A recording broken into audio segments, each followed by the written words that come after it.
Hey, hello everyone. This is the Bleeding Cool Comics Chatter, and as always, I'm your host, Josh Davison, head comic reviewer, editor person. And tonight I'm joined by Eliot. Tell him who you are, Eliot. I'm Eliot. I'm Eliot Cole, and I also do the odd review here and there, and do a lot of very hard work in the comments below the articles, which I'm working at the moment. So neither am I. And tonight our other regular co-host, Jeremy Conrad, is unfortunately without power, so he will not be joining us. Um, so I guess I can complain about Marvel 2-in-1 all I want. But I'm not. I actually kind of enjoy that series. Anywho, so what we're actually going to be complaining about is Spider-Man, that evergreen, just whipping boy of Marvel Comics. Specifically, Peter Parker, the Spectacular Spider-Man, number 300. Which, I mean, it's not bad, or at least it's not terrible. The You have a certain level of expectation from like a big landmark like number 300 issue, and I'll go and do the plot for the interest of anyone who doesn't know.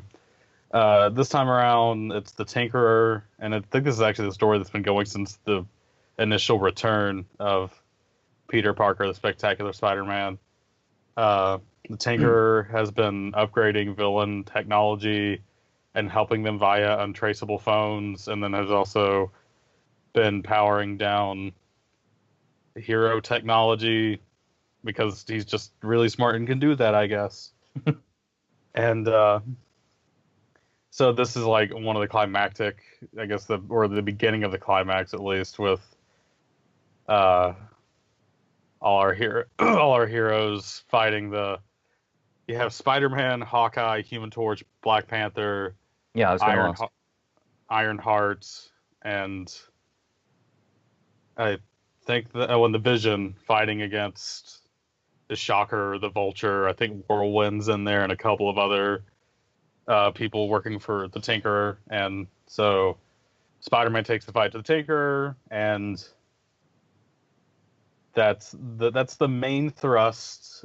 Though in the back half, there's some nonsense about an alien race of artificial intelligence, sentient artificial intelligence that seeks other artificial intelligence throughout the universe, and if they're being treated well, fine. If they're being abused, liberate them. And the Tinkerer has an AI and his phone OSs, and then Iron Doom gets involved, Iron and Doom. and the invincible and infamous Iron Doom, and then time travel, and then the issue just ends. Which that was a big sticking point for me, because if you're continuing a story, even if you've just gone completely off the rails like this one kind of did, you'd like for it to be concluded in the big landmark issue, like the big 300, especially when it's exercised and cost $5. And you can tell, and I know in a way it's starting a new story, and this had the very distinct feeling that this was initially just two separate issues that they stitched together, because it kind of has 2 3-act structures to it, or at least the comic equivalent of 3-act structures. Yeah, that's generally a problem I have with stump-priced issues. I don't know what people actually call this, but that's what I call it when, we found a reason, we're putting the price up. That kind of thing, where if you've got this comic in your pull box and let's say you're unaware of such practices, or you didn't know it was happening via previews or whatever, this comes along and you just take your comics and pay, and then you get home and you go, wait a second, what? you know, it's oh, come on. Just bear with me 2 seconds. I apologize. Sorry, we're going to have to make a cut there. It only does 5-minute recordings. Oh. This, my software. That's good. Oh. It's really good. How much is the license? I guess we could just work off of bills in that case, because it seems like a lot of effort. Yeah, it does. Yeah, sorry. Okay. Well, hopefully Bills is okay. Apologies for that. I'll see if I can continue where I left off, as it were. Yeah. Oh God. Yeah. So. And cut. Yeah, it's it just troubles me, that kind of stuff. It's always has. I stopped buying Amazing Spider-Man when I was on the they were doing the weeklies, or the kind of weeklies, about 8-10 years ago, whenever it was, because they put the price up to $3.99 per, like, every week or every other week, and that was insane. As a value proposition anyway, especially when the pages started dropping. Anyway, I've gone off track. I heard some reasonably good things about this, in terms of, I mean, and I can see it in the previews online. Unfortunately, I haven't been able to buy this. Unemployed. Hi, employers. It sets it up really well. If I hadn't read the previous issues, which I've flicked through in store, they set it up really well. I wouldn't have needed to have known what was going on going into this issue. So with that in mind, it's definitely, I'd say they do some very good work there, and they don't over explain. There's no and this might be a thing that I come back to later in our recordings tonight. It doesn't. Oh, what's the word? It doesn't explain too much, obviously, about what's going on. There is a nice long word that sums that up, and I forget what it is. Exposition.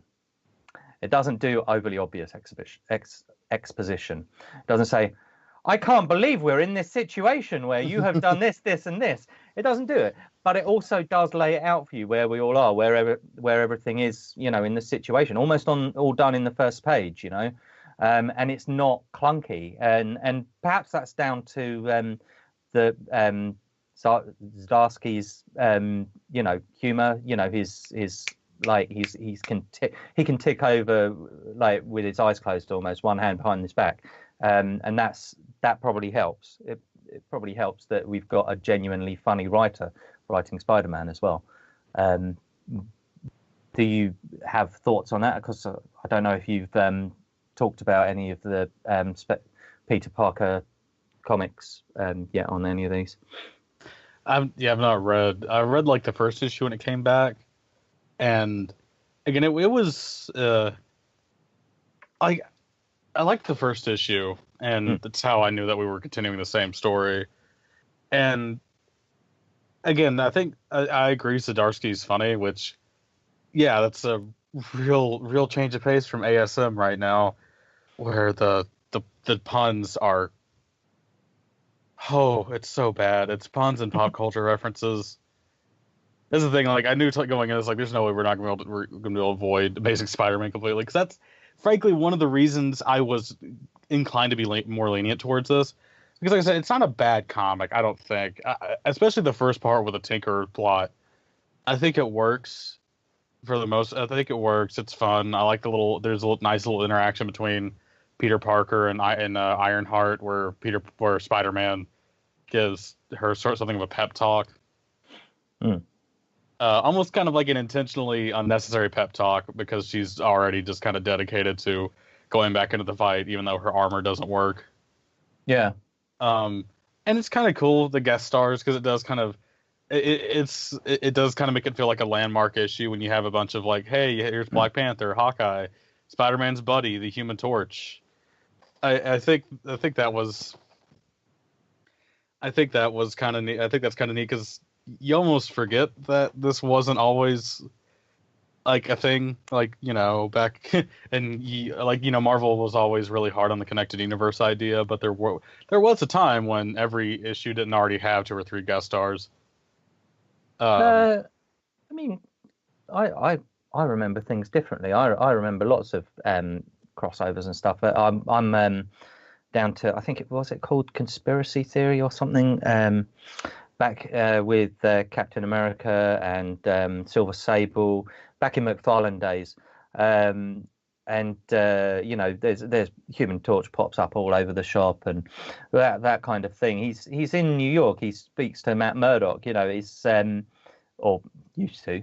I know maybe in the very early days, but it's I don't know. I think maybe they've been pretty good at at least since Secret Wars crossing over. But I was thinking, I've read like a lot of the my dad has a lot of the like 60s 70s Captain America stuff. Yeah. And it's funny because as I'm thinking like the original Secret Empire, like, okay, yeah, Black Panther and the original X-Men did pop up in that. So maybe I'm talking a little bit of bollocks, but thanks for using the right word there properly. I spend all my time with British people now because I'm working for Bleeding Cool. Good lad. Also, I watch a lot of Jim Sterling. He's a British video game pundit. Oh, really? I'm not sure I might know the name if he was ever on an old show called Games Master. By the way, speaking of English, great British things. This is what I'm drinking at the moment in my Fear the Walking Dead shot glass. Not the ideal glass, but it's the only clean thing I had to hand. The less said about that, the better, I think. Just remember, the Bleeding Cool chatters are always brought to you by alcohol and optimism.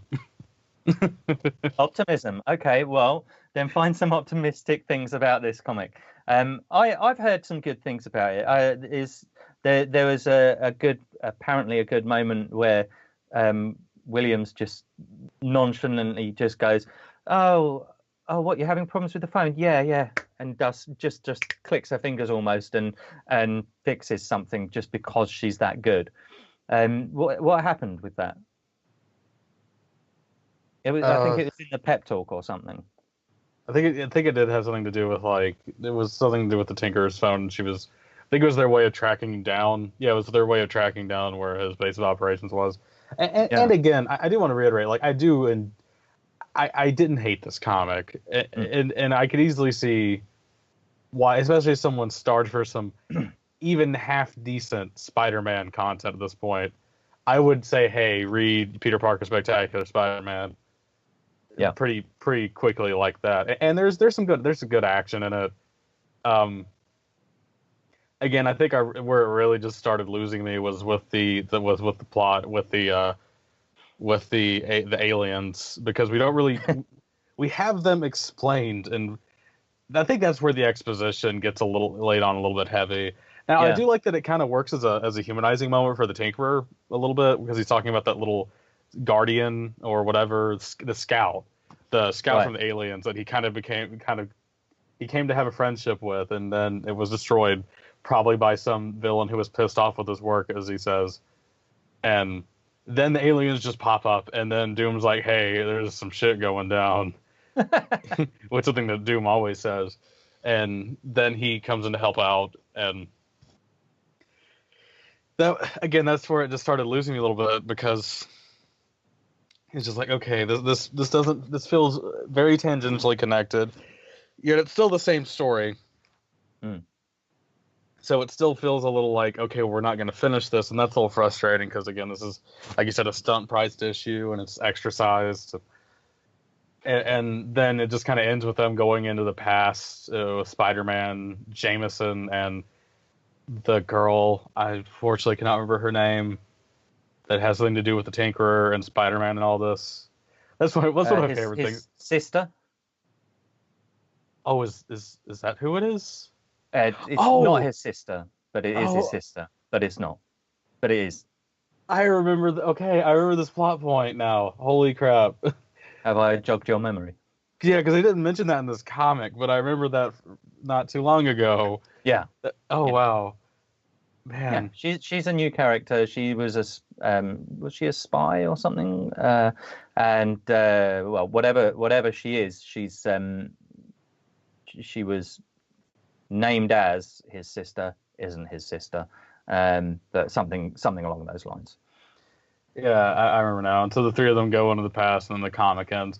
I did like the little black cat. There's a little black cat backup story where they're like, because of everything that's going on in like Defenders and Daredevil with like the Kingpin War and Black Cat's like going under hard times, so they're having to sell some of her jewels just to stay afloat.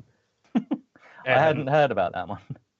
It's kind of cute. It's like and it's really short. It's like Black Cat, one of her guys like grabs a ring and says, "Why don't we sell this?" And he's like, "No." She's like, "No, we can't do that."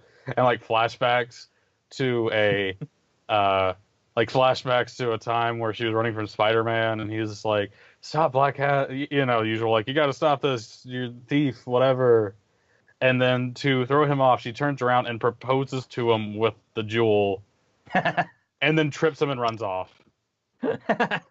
Was it time setting? Was that during or before her bad luck powers, or does it not really go into it? It doesn't even mention that. The present in it is the present. The flashback, it's pretty vague, and it does feel like a little joke on. I might be stretching here, but it kind of feels like I might be making a joke about Batman and Catwoman being engaged now. Since Black Cat is pretty, transparently Marvel's Catwoman. Yeah. Oh, well, well, for starters, I don't get to read the Batman comics either. But I had heard about that. Yeah, I've always been a big Felicia fan. So I'm happy that she's got some stuff here. I reckon I think that there's room for a Black Cat comic somewhere. But it's tough that she's now good again, because I think that would be quite good for her to be like still a little bit steely, as in stealing. Well, she's a okay. Now bear in mind there's some continuity confusion here, because like at the end of Venom Inc. they imply that she's going to try to go straight, but here and in Defenders she's still something. Well, she helps out the Defenders too, but it seems kind of like our goals are aligned kind of thing. Yeah. But she's still a crime lord, so it seems I don't know what they're doing. I'd actually be interested in a Black Cat as a Kingpin comic. I think that'd be interesting. I thought a lot of the ASM run covered quite a lot of ground on that, to be fair. But I think, that would have been good. But I'm thinking maybe less fun. But I don't think you need to worry about continuity too much with Marvel. It's all kind of fluid, isn't it? We should probably sum up on this one. I think it's a shame you didn't seem to like this one. I've been loving what I've been able to read so far of the Zdarsky Spider-Mans, and it's a shame that it's not been up to pop. So what would you close out with on it? Again, I don't. No problem. I don't think it's bad, and it has a lot of it does have some plus points. It is fun, which, dear Lord, like that's kind of something that not only Marvel but Spider-Man kind of needs some of right now, is Yeah. like genuine fun that's not punctuated by another stupid pun about someone losing their arm. I'm looking at you, ASM.